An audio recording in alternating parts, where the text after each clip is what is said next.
Hey, what's up, guys? Steve, Nozilla, outside of garage here. Just want to give everybody a quick update. Things are kind of moving a little bit slowly over the summer here with the GTR, and been kind of taking a break on this thing for a little bit. We touched base a little bit on previous episodes about some issues, some small, like minor issues that I was having with this car. Pretty much everything has been resolved now. I think the last thing that we had going on with this was the low load and idle misfire that I was having on this car. And it turned out to be that, as I think I mentioned in a previous video, that the fuel injectors required cleaning, and I had the wrong size fuel filter in place for my ethanol fuel system. So that's been addressed. I now have, I believe, a 6 micron filter in line now with the radium setup. I have the now newly cleaned and flow tested with new filters and replacement tips and O-rings and everything like that for the ID 1700s. So this car is now more or less sorted.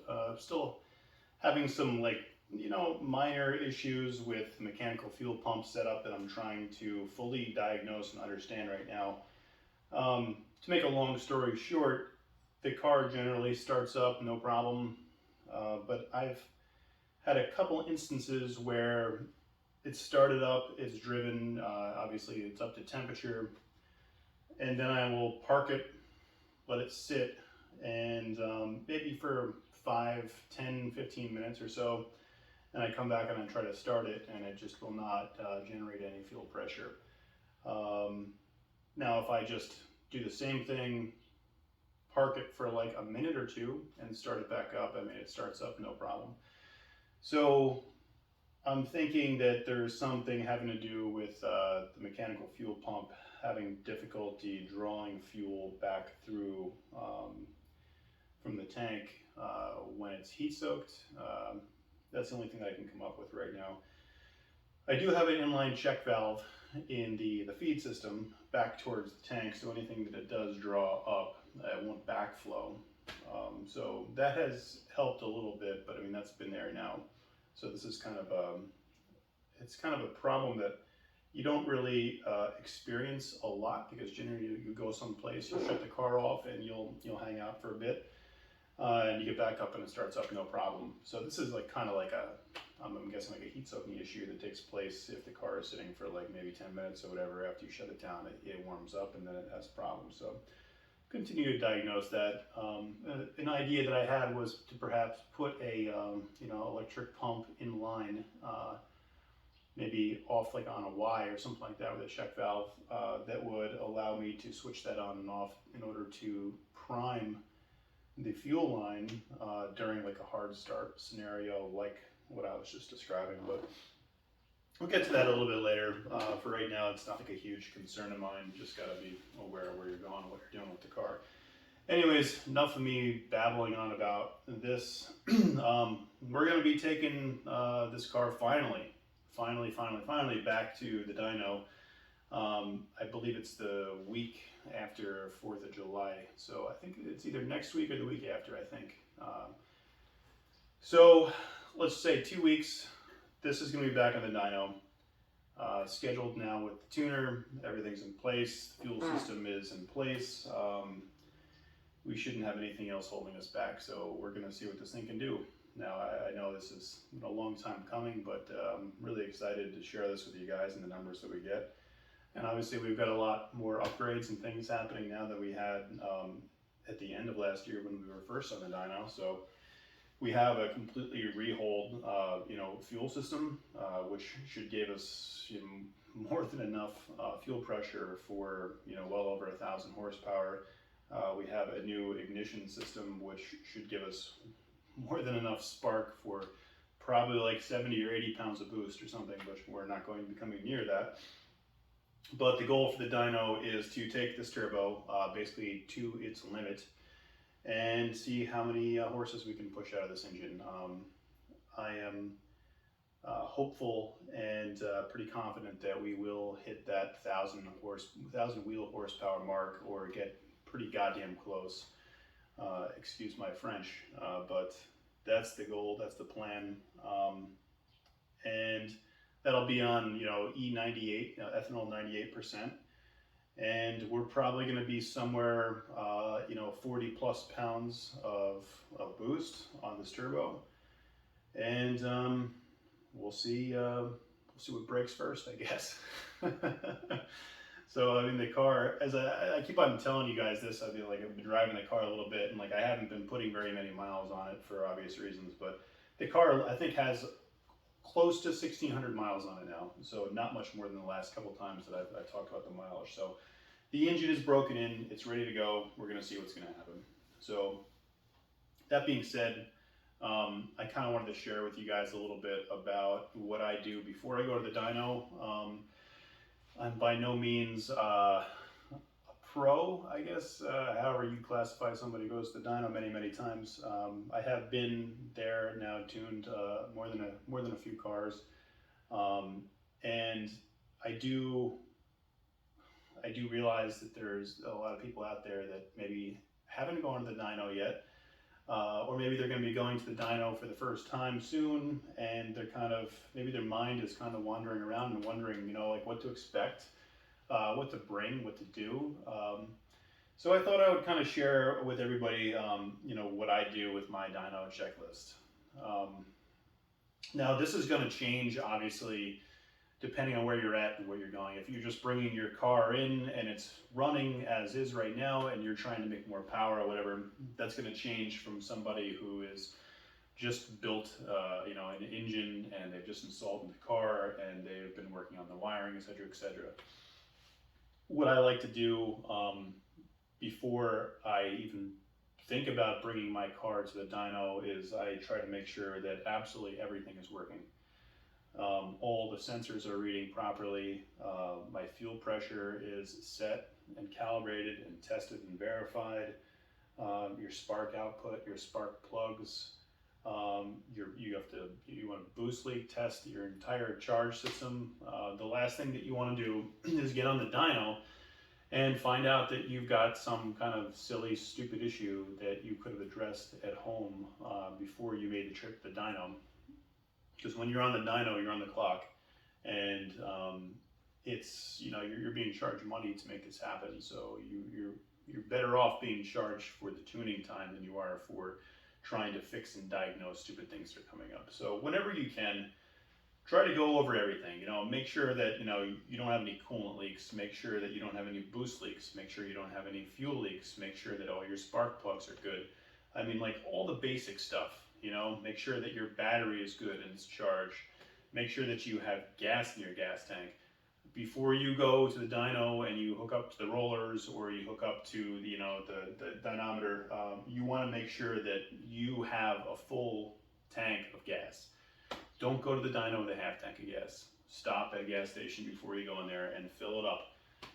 You don't want to end up running out of fuel in the dyno because it's going to be a waste of your time. So all things like this can certainly, help you try to prevent having lost time and lost money. And I know for a lot of you, it may not be as much the money as the time. We spend a lot of work and a lot of time on these cars, guys, and a lot of us, our happiness and the way we feel throughout our day-to-day depends on whether or not our car is running, right? I mean, I've been there, I'm still there. I'm the type of guy that if something's, even remotely wrong with my car, even if it's not preventing me from driving it, my mind is spinning trying to figure out what's going on, how do I fix it, how do I remedy it. I need to make sure that my car is drivable. So if you end up doing all this work in your car, you bring it to the dyno just to find out that you can't tune it because you don't have a part that you needed, or you didn't hook up something correctly, or you've got some kind of a problem that can't be diagnosed there, that's a day lost. That's that's however many hundreds of dollars out of your pocket to pay for the time of nothing, basically. And more so, it's now I have to reschedule this day. And that may not be available. Another spot may not be available for a week, a month, 3 months, who knows. Tuners are booked up solid. The good ones are booked right now. So making an appointment is very difficult. So I mean, a lot of appointments are going to take place, at least a month in advance, if not, more than that. So don't waste your time. Do not waste your own time. Make sure that you have everything looked over and sorted before you go to the dyno. That being said, now there's things that you can go over 100% at home and get to the dyno and you have a problem. Some of these things can't be avoided. So, I mean, you have to expect there to be a certain amount of disappointment, or at least be prepared for disappointment, because it's not very often, at least in my experience, that you see somebody go to the dyno and they have a completely successful day, no problems whatsoever. Generally you see that more of a higher percentage of that if you're coming in with a car that's already running and stuff. But if you're coming in with a car that's got fresh upgrades, a different ECU, there's going to be things that get overlooked. There's going to be issues that come up, and just to reiterate, it's to your advantage to do as much as you possibly can at home before you get there, and don't skimp on it. Don't think, oh, I'm sure that'll be okay, because unless you see it, unless you know it, you can't say that. And if something is wrong or something is not okay, you're going to find out on the dyno for sure. That's when it's going to happen, and it's going to cost you time and money. So just to kind of like circle back, so I'm heading to the dyno in about 2 weeks. I've done a boost leak test in the car. I just did a fresh oil change, fresh filter, verified oil level. I've checked over my timing belt. I've double checked my fuel pressure.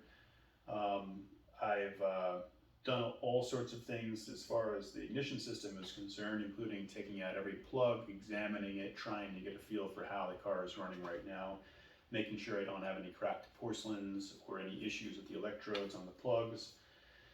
I mean, those are your basic things. Making sure that you have oil pressure when you go and start up your car. All of these things, especially anything related to oil, anything related to air, and spark and fuel.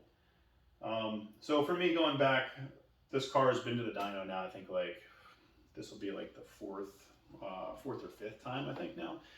So I'm not too worried as far as there being like any new variables or factors in play. It should go right on. We'll most likely do a kind of like a test run on 93 octane to verify everything is as it is now as it was the last time it was the dyno. So this car made about just over 500 something odd horsepower on 93 octane, so that's where we want to be. We could have made a lot more horsepower on 93 than that, but I didn't see the purpose. Maybe when we get back there now, we'll turn it up a little bit just so that the car might feel a little bit better, when you're driving around on pump gas. But I'm more concerned with the ethanol tune. I want to make sure that we got a good solid ethanol tune. Even just a pump, E85 or whatever with like 60 to 70% content. This car should be putting out, well over 750, possibly even 800 horsepower. So it should be pretty exciting what we're going to do and we're going to see. And then hopefully after this car is finished, we'll get it out on the track before the end of the year. I really had a lot higher hopes to be doing a lot more things with this car by this point in the summer, but unfortunately, with the way that life has gone for myself and my family over the summer, it just hasn't been in the cards. There's been a lot of change for us. We moved to a new house. We're in the process of selling our old house. There's been a lot of back and forth for me and a lot of work that I've been trying to do in order to make sure that everything goes smoothly and we're able to live comfortably. So the cars just simply haven't been a priority, and they've had to kind of take a backseat, which is fine. There'll be plenty of time to get back in action, and we have the Nissan Skyline meet coming up in August. We have the Nissan meet coming up in early August, and I'm going to be down for I forget where exactly it is. There is a kind of like a meet out in Pennsylvania. Vorge Society is putting it on. I think it's in the middle of July 17th-ish or something. I forget the exact name. I'll see if I can dig up the details and put in there. But I'm going to be in there for the indoor VIP, and just kind of go there to hang out, have some fun, possibly bring some friends, and sure to try to make it out to as many shows and meets as I can for the rest of the year, just to kind of just to get out there and have some fun, because honestly there hasn't been much fun lately. But that being said, guys, hopefully I've got a big dyno update in 2 weeks, and hopefully it's a good day. Keep your fingers crossed, and until then, talk soon.